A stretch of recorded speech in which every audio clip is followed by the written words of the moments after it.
નમસ્કાર વિદ્યાર્થી મિત્રો, હું છું જલા જયેન્દ્ર અને તમે જોઈ રહ્યા છો ગુજરાતી એજ્યુકેશન. વિદ્યાર્થી મિત્રો, આજે હું તમને ધોરણ 7 વિશે ચિત્રકલા દ્વિતીય સત્ર મૂલ્યાંકન 2023 અને 24 નું વાર્ષિક પરીક્ષા પેપર સમજાવી રહ્યું છું.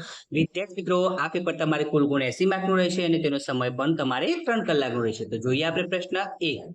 એની અંદર નીચે આપેલા વિષયો પૈકી કોઈ પણ એક વિષય પર પેન્સિલથી ચિત્ર દોરો. જરૂર લાગે ત્યાં ચિત્રમાં છાયા પ્રકાશ અથવા ટેક્સચર દર્શાવો. ચિત્રમાં રંગ પૂરવાના નથી. ખાસ ધ્યાન રાખવાનું વિદ્યાર્થી મિત્રો, આ ચિત્રની અંદર રંગ પૂરવાના નથી. પ્રશ્ન 1 તમારે 30 માર્કનો પૂછાતો હોય છે.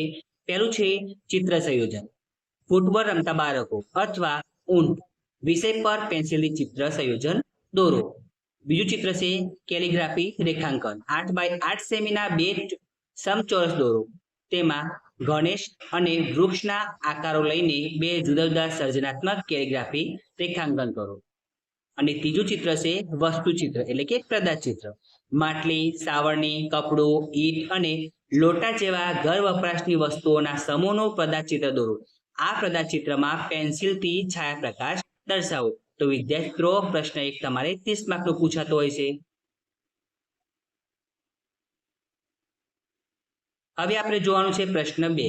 નીચે આપેલા વિષય પૈકી કોઈ પણ એક વિષય પર ચિત્ર દોરો. તેમાં મનગમતા પોસ્ટર કલર અથવા જળ રંગો પૂરો. વિદ્યાર્થી મિત્રો, પ્રશ્ન 2 તમારે 50 માર્કનો પૂછાતો હોય છે. પહેલું છે ચિત્ર સંયોજન.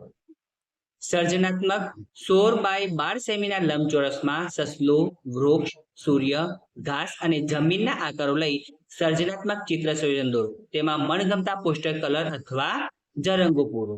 બીજું ચિત્ર છે અક્ષરલેખન. યોગ્ય માપનો લંબચોરસ બનાવી તેમાં ગરવી ગુજરાતનું અક્ષરલેખન કરો. તેમાં મનગમતા રંગો પૂરો. રંગ પૂરવા જળ રંગો અથવા પોસ્ટર કલરનો ઉપયોગ કરો. જરૂર લાગે તો સ્કેચ પેનથી આઉટલાઈન આપો. તો વિદ્યાર્થી મિત્રો, પ્રશ્ન 2 તમારે 50 માર્કનો પૂછાતો હોય છે.